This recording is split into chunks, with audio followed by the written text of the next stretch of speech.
Assalamualaikum, salam bahagia saudara-saudari para penonton yang dihormati sekalian. Sekarang saya berada dengan Pak Nazrul Azhari, seorang kawan, ahli korporat dan juga bidang dalam kejuruteraan. Kali ini kami akan bincang tentang politik Thai yang sekarang ini tidak ada parti yang menang secara majoriti. Parti Cao Klai atau Move Forward dapat 151 dan Pheu Thai, parti yang dulu memang popular sangat tapi sekarang sudah kalah dengan parti Move Forward atau Cao Klai. Cao Klai ini dalam bahasa Melayu, kalau kita betul-betul terjemah dalam bahasa Melayu, langkah jauh. Langkah jauh. Tapi dia terjemah ke dalam bahasa Inggeris, move forward. Move forward sebenarnya. Maju ke depan. Tapi kita guna move forward lah. Kita move forward. Langkah jauh sebenarnya. Langkah jauh. Kalau kita lihat politik Thailand selepas election ni, pilihan raya ni, bukan saja merupakan kejadian untuk Thailand saja, tapi juga untuk regional, untuk ASEAN juga.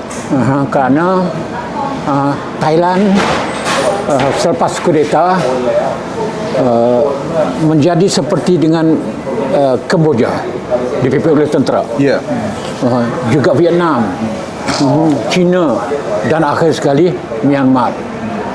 Tapi mengikut pandangan Pak Nazrul, lebih luas daripada itu. Bukan saja regional. Impak pilihan raya kali ini merupakan satu impak global. Dan tidak lagi merupakan satu identiti kesiaman secara domestik, malahan bukan lagi suatu identiti regional, kedaerahan setakat Asia Tenggara sahaja.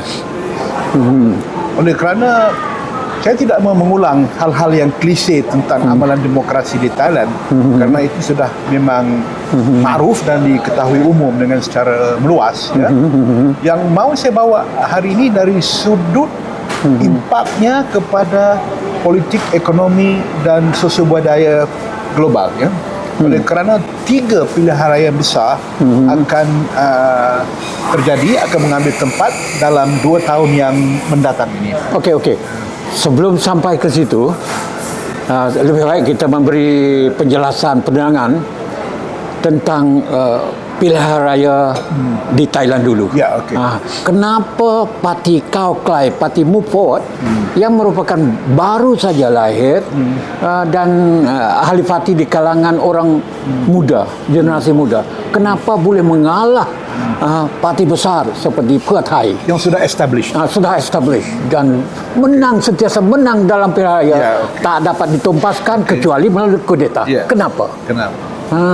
Kita harus lihat dari segi perubahan yang agak ketara, dari segi kefahaman politik, kesadaran politik, dan juga tenaga berpolitik dalam golongan milenial, dalam golongan muda Thailand ini, dan ianya lebih kuat daripada negara-negara ASEAN yang lain di Tenggara Asia ini. Ini sesuatu yang agak khusus untuk Thailand. Mungkin karena banyaknya krisis dan pergolakan yang berlaku menyebabkan kematangan berpolitik dalam golongan milenial itu lebih tinggi. Dan mereka berobjektif. Pada kali ini pergerakan milenial dalam future forward, dalam move forward ini bukan lagi dengan klise-klise populis, bukan lagi dengan hal-hal laungan politik yang tidak mempunyai objektif. Malahan mereka mempunyai manifesto arah tuju yang amat persis, yang amat tepat dan berobjektif dalam segala segi. Wa'imah dari segi ekonomi, termasuk hal-hal struktural ke dalam perlembagaan, dan mereka berani menyentuh persoalan yang dikirakan hampir membawa kepada menyentuh hal-hal yang tidak boleh disentuh. Sesuatu yang kudus bagi masyarakat Thailand ini. Apa yang lebih popular disebut dengan lèse majesté, dan juga dari segi kedudukan tentera militer. Mereka berani menyoal bukan dari segi menidakkan ataupun menganulirkan lèse majesté, kedudukan monarki dan tentera, tetapi memberi satu struktur supaya kedudukan masing-masing itu Diubah suai. dia diubah suai dan diberi keterhinggaan begitu, ataupun kebebasan dengan keterhinggaannya. Ya. Dan ini saya kira suatu langkah yang amat ketara dan berubah kali ini buat pertama kali ini. Tapi Jadi, bagi saya, minta dulu meminda Akta 112 atau 112 itu sebenarnya dalam peringkat awal mau hapus secara total. Ya, ya. Kemudian diubah suai Ya, ya. menjadi lebih lunak sikit. Tapi dulu tak. tidak begitu. Lebih keras. Keras. Tidak, sekarang lebih lunak dan Lebih lunak. lebih menggunakan taktik dan diplomasi. Ya. Okey. Okey. Sambung.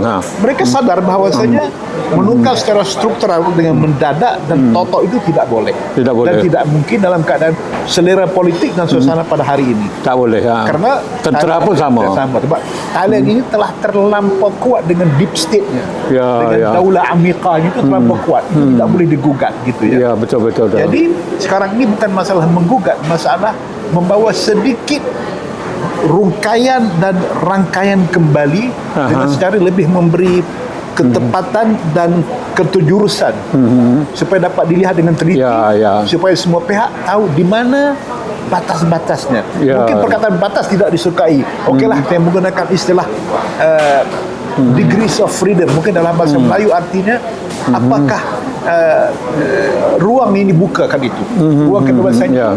Sebab ruang kebebasan harus ada limitasinya. Limitasinya. Dan memberi boundary limit itu, memberi setiap sesuatu itu ada hududnya ya. Dan hudud itu bukan untuk mengongkong, tapi hudud memberi garisan sebagai garis pandu. Beri kebebasan lebih luas. Lebih luas gitu ya. Jadi itu antara punca menyebabkan parti Move Forward sekarang ini menang, tapi tidak sampai kepada majoriti ya. Okey, kita pergi kepada tadi sambung dari sudut melihat pilihan raya Thailand ini dalam bentuk lebih luas, globalisasi. Kalau kalian mengikuti pidato-pidato golongan muda ini golongan Move Forward ini dalam bahasa Inggris ataupun dalam bahasa Thai, dan pada hari ini mereka telah banyak menggunakan istilah-istilah Melayu dalam pidatonya, menggunakan istilah Melayu, Inggris sememangnya, dan mudah difahami umum karena pidato-pidato oleh golongan Move Forward ini bukan lagi dituju kepada orang Thai, mereka tuju kepada masyarakat Tenggara Asia dan masyarakat dunia. Oleh itu penggunaan bahasa Inggris makin meluas. Sehingga kan hampir kesemua daripada pidato mereka itu didui bahasakan, bahasa Thai dahulu dan bahasa Inggris. Dan secara kebetulan kebanyakan daripada pemimpin-pemimpin muda ini pada golongan yang fasih dalam dua bahasa. Mereka fasih dalam bahasa Inggris dan mereka fasih sememangnya dalam bahasa Thai Bahasa Thai. Dan karena mereka tahu bahwasanya mereka harus memandang dan menuju ucapan polisi mereka itu kepada umumnya di serata dunia. Oleh kerana kedudukan strategik Thailand bukan saja dari segi kedudukan geografis, tetapi ekonomi Thailand. Thailand tidak kecil ekonominya. Thailand adalah sebuah negara industri dan pertanian. Satu-satunya negara yang mempunyai gabungan kekuatan di antara industri, jaminan, keterjaminan makanan, food security, dan juga industri. Memang kuat kedudukannya. Dan gabungan dua ini merupakan asas ekonomi yang kokoh. Dan kalau kita lihat dari segi logistik laut dan darat, ya sememangnya Thailand merupakan induk stasiun induk di sebelah timur untuk laluan obor. Di mana stasiun induk sebelah barat adalah Istanbul, Moskow, dan mungkin juga Portugal gitu ya. Jadi Thailand menjadi hujung timurnya bagi hubungan logistik ini. Dulu pun dia buffer state untuk golongan kapitalis dengan komunis sehingga malah selain daripada buffer state, Thailand juga menjadi jambatan untuk ke Jepun menakluk tanah Melayu dan untuk Amerika menakluk Asia Tenggara tapi kalah. Saya terlibat dalam sedikit proyek-proyek pembangunan di Thailand ya. Ya. Memang sebagaimana saudara Asora sudah tahu, itu sudah agak bertahun-tahun lamanya. Ya. Tetapi pada akhir-akhir ini, waktu mutakhir ini, berikutan daripada pilihan raya ini, rencana pembangunan Thailand lebih rancak. Lebih rancak dari dahulu ya. Dari dahulu. Kalau dulu pilihan raya hanya merupakan suatu babak dalam adegan drama yang berterusan. Yang berterusan, Sekarang ini tidak sebegitu. Dia merupakan bukan lagi satu titik infleksi, tapi merupakan satu titik tafjir, titik Meledakan. meledakan daripada yang dahulu.